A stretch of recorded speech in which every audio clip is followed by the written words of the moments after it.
আমি সিরাজগঞ্জ থেকে আসছি, চোহালি উপজেলা মানে চর এলাকা।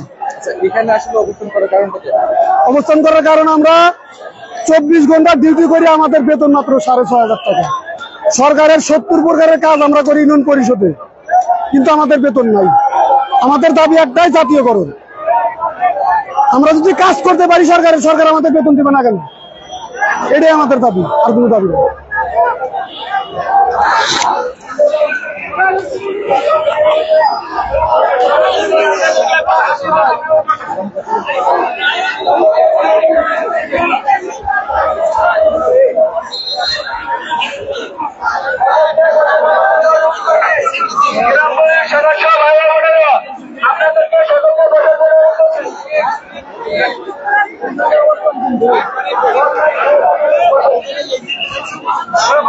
আপনারা কি জন্য আসছেন?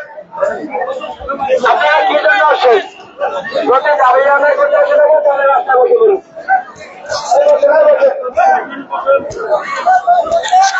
আপনাদের দাবিগুলো কি বা আপনারা কোথা থেকে আসছেন? বিসমিল্লাহির রহমানির রহিম। আমি পটুয়াখালী জেলা সরবিগা ইউনিয়ন থেকে আসছি।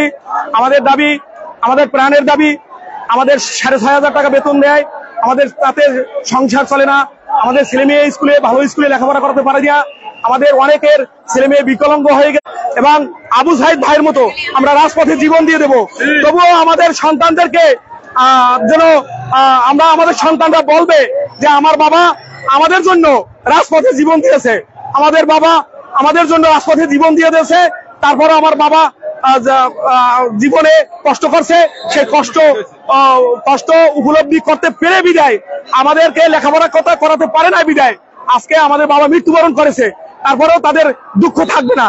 তাই আমি ডক্টর ইউনূস স্যারকে বিনীতভাবে অনুরোধ করছি যে স্যার আমাদের 47,000 গ্রাম পুলিশদের ভাগ্য পরিবর্তনের জন্য যা দরকার আমাদের করে দেন, তা হলে আমরা কিন্তু রাজপথ ছাড়বো না। জি, আমাদের সংসার অনেক কষ্ট করে চলে। আমাদের অনেক ভাইরা রিক্সা চালায়, কেউ ভ্যান গাড়ি চালায়, কেউ অনেক কষ্ট করে, কেউ দৈনিক কাজ করে, কিন্তু তারপরও তারা ডিউটি সঠিকভাবে পালন করে। 6,500 টাকা কোনো মতেই আমাদের চলে না। একবেলাও খাবারের মতো 6,500 টাকা হয় না। যে বাজারের যে পরিস্থিতি, বাজারে যে দ্রব্য মূল্যের যে দাম, তাতে আমাদের সংসার চলে না। এই বলে আমি মিডিয়া ভাইদেরকে বিভিন্নভাবে বিনীতভাবে অনুরোধ করছি, মিডিয়া ভাইরা যেন আমাদের এই প্রাণের দাবিগুলা, আমাদের এই মনে কষ্টের দাবিগুলা যেন সবার কাছে আমাদের এই প্রাণের দাবি, আমাদের বাঁচার দাবি, আমাদের 47,000 গ্রাম পুলিশের ভাগ্যের উন্নয়নের দাবি। তা না হইলে আমাদের গ্রাম পুলিশ বেঁচে থাকার কোনো অধিকার নাই। বাংলাদেশে সবকিছু ডিজিটাল হয়েছে, আমাদের গ্রাম পুলিশদের কোনো ভাগ্যের পরিবর্তন হয় নাই। আমরা অনেক বৈষম্যের ভিতরে আছি। তাই বিনীতভাবে মিডিয়া ভাইদেরকে বিনীতভাবে অনুরোধ করছি যাতে আমাদের এই কথাগুলো সমস্ত জায়গায় তুলিয়ে ধরেন।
আমার পরিচয়, আমি গ্রাম পুলিশ জাকিরুল হক, আইএ ইউনিয়ন, সাপাহার উপজেলা, নওগাঁ জেলা। এখানে এসেছি গ্রাম পুলিশের দাবি আদায় নিয়ে। আমরা বেতন পাই বর্তমানে 4 বছর হলো 6,500 টাকা। এর আগে ছিল 300 টাকা, 3,000 টাকা। এর আগে ছিল 3,000 টাকা, এখন পাই 6,500 টাকা। কিছু দিতে পারি না, স্ত্রী ডাল খাতে খাতে।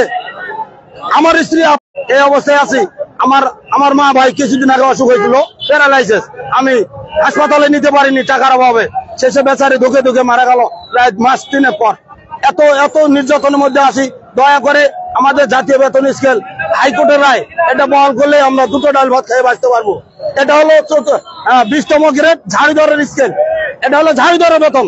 এই ঝাড়ুদারের বেতনটা আমরা যেহেতু দিন রাত 24 ঘন্টা পরিশ্রম করি, তারপরে জন্ম নিবন্ধন, একটা লোক যদি মারা যায় কোনো দুর্ঘটনায়, আর না হলে মৃত্যুকরণ, আমরা আমি বুক পাঠাই দেবো, মেরে দেবো, বাড়িতে ফিরে যাবো না। মান সম্মানে আমাদের ছাত্র ফোরাম বৈষম্য ছাত্র ফোরাম আছে, তাদের অনুমতিতে আমরা এখানে আছি। তারা বলছে আপনারা আগুন, আমরা কাজ করব। এই আশা নিয়ে আসছি। আজকে 7 দিন হলো আশায় দিন দিচ্ছে, কোনো লাভ হচ্ছে না। এই জন্য এটা ছাত্র বৈষম্য নেতারা আমাদের পক্ষে কাজ করছেন। তারা বলছেন যে তোমরা যাও, আমরা বলবো। আমরা ছাড়বো না, রাজপথ ছাড়বো না। হয় মৃত্যুকরণ আর নাহলে জাতীয়করণ করার জন্য রেডি আছি। স্ত্রী সন্তান মা বাবার কাছে মাপ চেয়ে আছি। বাঁচি যদি থাকি তাহলে আসলাম, আর মরে গেলে মাফ করে দিও, ক্ষমা চেয়েছি ভাই। দয়া করে অনুরোধ আপনারা তুলে ধরবেন প্রধান উপদেশের কাছে। আমরা 2টো ডাল ভাত খেয়ে বাঁচতে চাই, জনগণের কাজ করতে চাই। জনগণের কাজ করার জন্য আমাদের সুযোগ করে দেওয়া হোক। 70 প্রকার কাজ করি।